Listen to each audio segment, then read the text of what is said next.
Oi, amores, a segunda série, tudo bem com vocês? Espero que vocês estejam bem e que esta aula venha acalentar o coraçãozinho de vocês. Sim, redação acalenta corações, hein? Vamos dizer que vocês não estão doidinhos para escrever. Então vamos lá, vamos só recapitular o que nós já vimos em outras aulas, na realidade em 4 aulas, nós vínhamos vendo a respeito do artigo de opinião, certo? E o que vocês já sabem desse artigo de opinião? Vocês já sabem a introdução, que essa introdução ela é feita por um contexto, então eu volto na história, cito um poema, cito uma frase de um livro, justamente para ser bem atrativo. Depois eu tenho que colocar o meu tema, para que o leitor saiba sobre o que eu vou falar. E por último, eu já tenho que no início, no parágrafo inicial, dizer qual é a minha tese, porque isso é muito importante. Agora o que nós vamos ver aí, anotem, por favor, no caderno de vocês, é o desenvolvimento. Vamos comigo então. Desenvolvimento. Então, é aqui no desenvolvimento que você vai desenvolver o quê? Olhem aqui a tese. É aqui que você vai defender a sua ideia. Quais são os argumentos utilizados para defendê-la? É isso que eu quero saber. E o desenvolvimento, ele tem a seguinte estrutura. Ele é formado por argumento mais exemplo mais a crítica. Bem parecido já com a dissertação argumentativa, para quem já viu a dissertação argumentativa antes. Então vamos lá, que argumento é este? No D1 eu vou colocar o argumento 1, no D2 eu coloco o argumento 2, deixa eu copiar aqui a estrutura. Argumento 2, mais exemplo, mais a crítica. A estrutura dos dois desenvolvimentos, ela é igual. O que vai diferenciá-las então serão os argumentos, serão os exemplos, serão as críticas, claro. Você não vai repetir o mesmo argumento que você colocou no D1, no D2. Não vai repetir o mesmo exemplo que você colocou no D1, também no D2. E não vai repetir a mesma crítica que você colocou no D1, no D2. Porque senão, que graça teria? Por que o leitor deveria ler o seu texto se você colocou tudo igual, não é verdade? Então vamos lá, que argumento é este? Porque quando eu vou defender uma tese, eu preciso ter 2 argumentos, certo? Então aqui na introdução eu já apresentei esses 2 argumentos. Aqui no desenvolvimento eu vou desenvolvê-los.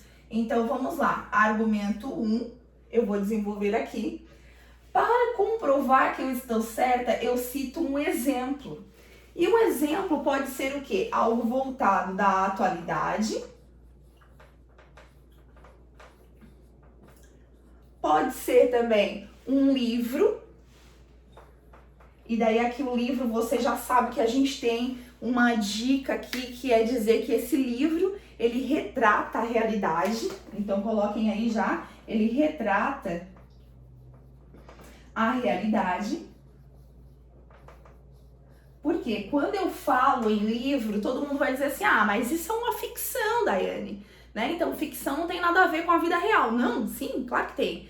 Tem porque muitas vezes a ficção, ela acaba retratando o quê? A realidade.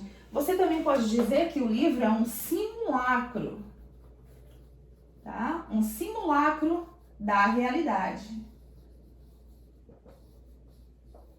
Ok? Isso é muito importante. Pois bem, o que mais eu posso usar como exemplo? Dados estatísticos.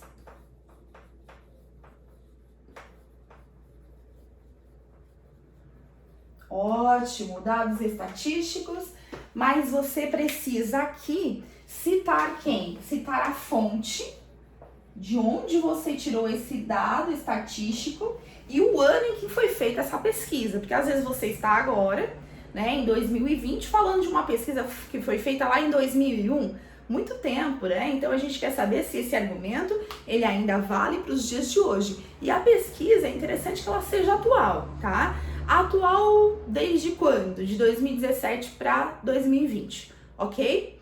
Depois eu preciso de uma crítica. Aqui é que o bicho pega, por quê? Quem vai saber criticar algo bem? Criticar algo que eu digo não é ser grotesco, não é falar palavrões, mas é dar aquela alfinetada no leitor sutilmente. É disso que nós precisamos aqui. Então a crítica, ela vem justamente para você expor as suas ideias. Muita gente diz assim, Daiane, mas quantas linhas eu preciso para cada item aí do desenvolvimento? Pensando no desenvolvimento, ele precisa ser o quê? Maior do que a tua introdução e também do que a conclusão, que depois vocês vão ver na próxima aula. Pois bem, se a introdução ela deve ter no máximo 6 linhas, né? 7 aí se você escrever muito bem. Aqui no desenvolvimento você precisa fazê-lo com 8 ou 9 linhas. Claro, gente, que vai fazer com 9 linhas? Quem tem a habilidade da escrita. Então você já tem essa habilidade, já desenvolveu. Ai, não escrevo tão bem, faz com menos. Faz com 7 linhas, ok? Não tem problema, ou 6. O importante é que o argumento, o exemplo e a crítica estejam bem evidentes no seu texto. Vocês se lembram que a gente leu o texto da Lia Luft? Então, depois também anexado aqui ao vídeo, eu vou colocar esse material da Lia Luft já destacado, ok? Com as principais argumentações que ela usou para defender a tese, tá? Isso é muito importante.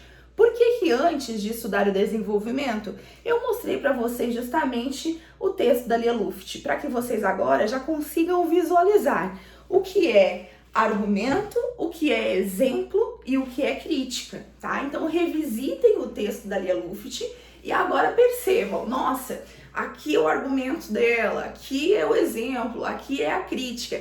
E notem esta crítica, como que ela acontece, porque é muito importante. Muita gente às vezes, não sei criticar, né? Porque a crítica ela precisa de um determinado número de linhas. Então vamos lá, eu estava falando sobre isso. E o desenvolvimento, ele precisa ter, então, de 8 a 9 linhas por aí, se você escreve bem, né? Então, 7, enfim, vamos lá, se você não tem tanta habilidade. Então, vamos lá, vamos pensar em argumento. Eu penso que para você defender o seu argumento, você precisa mais ou menos de umas 3 linhas. Eu acho que já é suficiente essa quantidade de linhas. Agora, o exemplo, você pode fazer em 2 ou 3 linhas, ok? E a crítica, agora que pega, porque todo mundo faz uma linha de crítica. Como assim? Não dá? Artigo de opinião tem que dar aquela alfinetada no leitor, certo? Então, para dar essa alfinetada no leitor, você precisa criticar muito bem. Então, use aí umas 3 linhas ou 4, tá? Para a crítica, isso é muito importante. É aqui que mora o perigo. Por quê? É aqui que o teu corretor e o teu leitor, ele percebe se você tem ou não habilidades com leituras. Por quê? Quem tem várias leituras consegue criticar muito bem. Então é aqui, anotem aí, leitura. É aqui que o teu corretor, ele percebe se você fez ou não leitura sobre o assunto. Então isso é muito interessante para ficar ligado, ok? Então vamos para lá. Daiane, vamos falar, eu já estou imaginando vocês me perguntando, certo? Então quais textos eu leio? Eu sei que eu já indiquei alguns em sala de aula, mas eu gosto de repetir, porque às vezes ficam lá viajando, não prestei atenção, tá pensando em beijar na boca depois na hora do recreio, e não fica prestando muita atenção. Então vamos lá, vamos recapitular esses 3 nomes. Fantásticos, por sinal, e que eu amo muito. Então, começando com a minha diva, que eu sempre trago o texto dela, Lia Luft, beleza? Arnaldo Jabor, para não dizer que eu não vou falar dos nomes, né? Arnaldo Jabor, ele é fantástico. E também a Ruth de Aquino, tá? Ruth de Aquino. A Lia Luft, ela produz hoje textos, tá? Por conta, ela não produz para um jornal ou para uma revista. O Arnaldo Jabor, ele era comentarista da Globo, né? Não sei se ainda ele continua, pesquisem aí. E temos também a Ruth de Aquino, que durante muito tempo, até 2018, ela foi, então, colunista da revista Época. E agora ela escreve por conta própria e não tem uma revista específica, tá bom, gente? Então fica aí a estrutura. Eu logo venho com o exemplo, vou colocar folhinhas de exemplo para vocês e também vou dar um tema de redação para essa semana, tá? Isso é muito importante, treinem muito no caderno, ok? Se vocês tiverem alguma dúvida, podem perguntar aqui no Eva, que eu vou respondendo durante o dia, tá bom? Um beijão, foco nos estudos e, por favor, hein? Concentração e não saiam de casa. Um beijão, gente. Até a próxima.